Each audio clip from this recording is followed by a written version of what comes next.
Hey Dan, Bryan DeLauney. One more time, we've talked previously about major scales and intervals. Today I'm going to talk to you about chord theory. We're going to understand a little bit about how chords are made from a scale or a key, and we're going to understand we get what chords are in a key. This isn't going to be exhaustive. We're going to go kind of quick on this, just get a quick understanding. We're going in the key of G, key I always use, G, A, B, C, D, E, F sharp, G.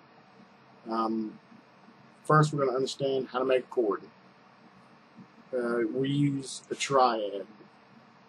So that sounds crazy. Basically, it just means three notes. All right? We're going to use three notes. First note is going to be G. It's our 1. And in order to make our first major triad, it's whole step, whole step. Okay, so if you have a whole step, which is ideal to make a major scale, then this is our next note. So we're stacking thirds, is what they call it. So okay, so we've got a first and our third. So let me explain a little bit about thirds, since I just rushed right into it. What we're going to have is, obviously, you count 3. You start on 1. You don't go G, A, B, C. No, you use the 1. You start on G, you use it G, A, B. So a major third would be a whole step, whole step. So we're going from here doing a major third, 2 whole steps. There's your major third. Minor third, there's 2 ways to make a minor third. You have a half step and a whole step, or a whole step and a half step. As you can see, it adds up to be the same thing. So basically 1 plus 2 or 2 plus 1. So in order to make this, we would either do major third, minor third. So firstly, we're going to use our major third, like I said. We're going to go from 1 to 3. So we're going to go from G to B. We previously did that a second ago. So we went from, of course my notes want to slide all over the place, from G to B. Okay? So in order to make a major chord, we're going to use a major third plus a minor third. So we're going to use our G, A, B. Then we're going to go B, C, D. So you see that half step. We're adding this, which is a major third, to this, which is a minor third. Then we're going to get G, B, D. Okay, so for the people that didn't catch this, we're stacking thirds. Thirds are the notes on the major scale. Starting on 1, that's your first note.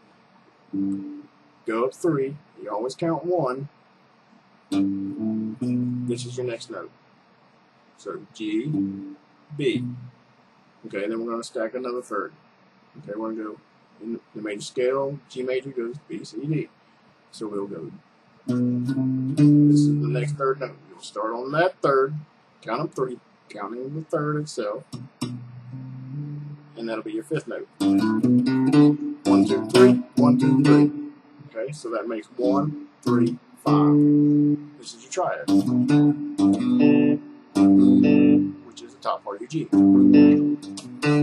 So that is how you stack thirds. That is how you make a major chord. If you want to make a minor third, you just swap it. You do the minor third plus a major third. So, I mean, you make a minor chord that way.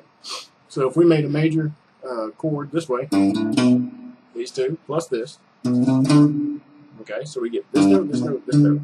Now if we do a minor third first, you'll notice either way we make it, your note here has gone from a major third to a minor third. Remember the intervals. I said it will become relevant later. Remember, this is a major third, and this is a minor third. Major second, minor second. If you don't recall that, go to the previous lesson and review it one more time. So you can see we went from this major third to a minor third, which means anytime you have a minor third in a chord, it is a minor chord. That's all there is to it. A diminished chord has a minor third or a flat third and a flat fifth, and therefore it's a diminished, but yet at the same time it's minor because it has a flat third. So always remember, major and minor is a third, major third, or minor third as it relates to its major scale. We'll talk about that in a second. It's already been 5 minutes, so let me go into this. You take one note from the G major scale, you do 1, 3, 5. Take a second note from the major scale, and do 1, 3, 5. Third note from the major scale, and do 1, 3, 5. Alright? So, I probably didn't do that right, because I'm trying to be quick. But anyway, the concept is you take the first, third, and fifth from all notes. You write it out. It's going to be G, B, D. Start on A, C, E, B, D, F sharp, C, E, G, D, F sharp, A. I'm trying to read it instead of actually use my mind. E, G, B, F sharp, A, C. I have a chord mantra. It goes major, minor, minor, major, major, minor, diminished. Major, minor, minor, major, major, minor, diminished. First chord is always major, minor, minor, major, major, minor, diminished. It always works that way. If you use a major scale, you start on the 1. It's always going to go in that order. So if you know you're going from the first chord, major, to the fourth chord, major, minor, minor, major. So it's going to be a major and a major. If you're going from the first chord to the third chord to the fifth chord, you're going to major, minor, minor. So we know that's minor, major, major. So it would be 1's a major, 3's a minor, 5's a major. Works out that way every time. And it's not going to change. And no matter what happens, that's just not going to happen. So major, minor, minor, major, major, minor, diminished. You refer to its own major scale. So if I'm going to this A, B, C, D, E, F sharp, G, use the 1, 3, 5, A, C, E. C is not in the key of A. So if I use the A major scale, that's a C sharp. So that third in the key of G is a C sharp. So that A is an A minor. And just like we said before, major, minor, minor, major, major, minor, diminished. A is the second note in G. So obviously from a mantra, 2 is a minor, major, minor. That easy. Take time to go through it. There's a lot more to it, but I don't have all the time in the world. It's already been 7 minutes and 30 seconds and haven't talked about very much of anything. But write things out, refer to their own major scale, and that's how you put your chords to a key. They will always go in that order. Major, minor, minor, major, major, minor, diminished. Period.